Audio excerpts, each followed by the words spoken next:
Hyperbolic function differentiation.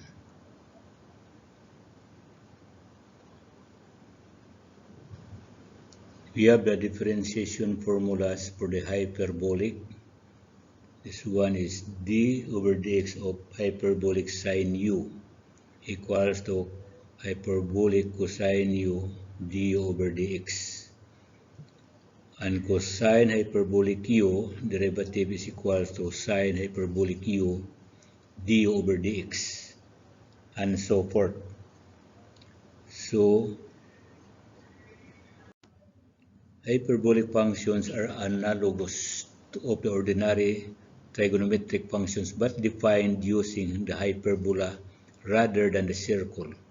One of the interesting uses of hyperbolic function is the curve made by suspended cables or chains. So we have the following identities. Find y prime of y ln of hyperbolic sine for x. So your solution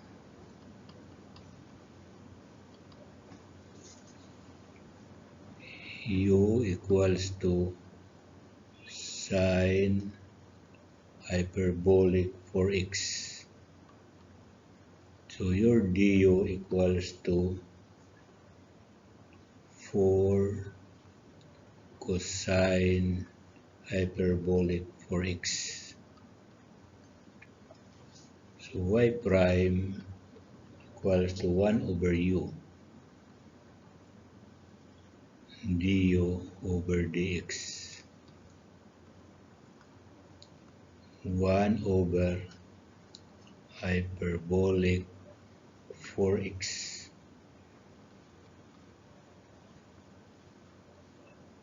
times 4 cosine 4x, or y prime equals to 4 cotangent hyperbolic 4x. Find y prime of y equal to hyperbolic cosine x minus 1 to the power 1/2.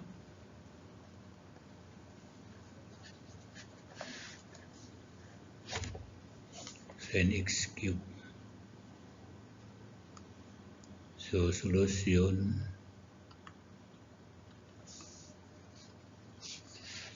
y equals to hyperbolic cosine x cubed minus 1 power 1/2. Let u equals to x cubed minus 1 power 1/2 du over dx equals to 1/2 x cubed minus 1 minus 1/2 times 3x squared. So substitute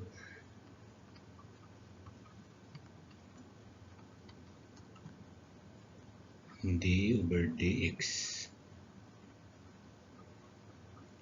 hyperbolic cosine u equals to sine hyperbolic u du over dx,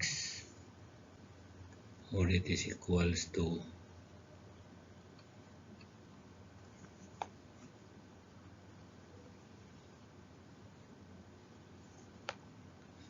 d over dx cosine, so equals to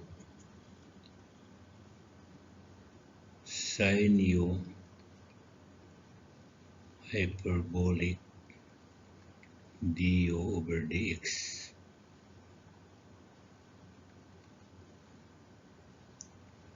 equivalent to hyperbolic x cubed minus 1 power 1/2 times 1/2 x cubed minus 1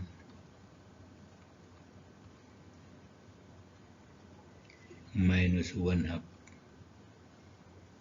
times 3x squared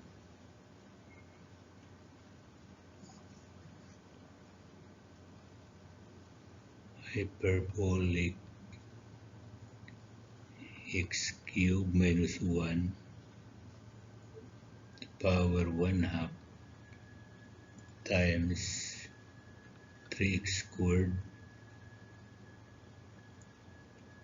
over 2 times x cubed minus 1 power 1/2.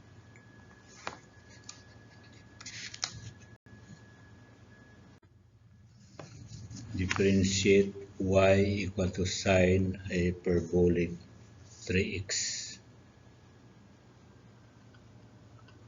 Solution: let u equals to sine 3x du over dx equals to 3 cosine hyperbolic 3x. So y prime equals to cosine u d over dx equals to cosine sine hyperbolic 3x times 3 cosine 3x 3 hyperbolic cosine.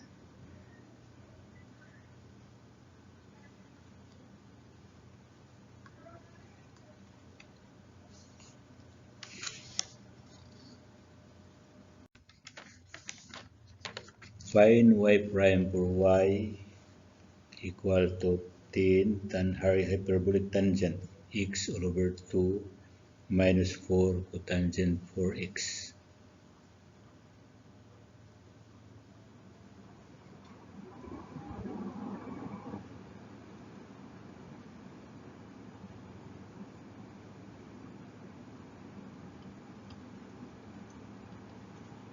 Y prime equals to 10 times 1/2 secant hyperbolic squared x all over 2 minus 4 minus 4 cosecant hyperbolic squared 4x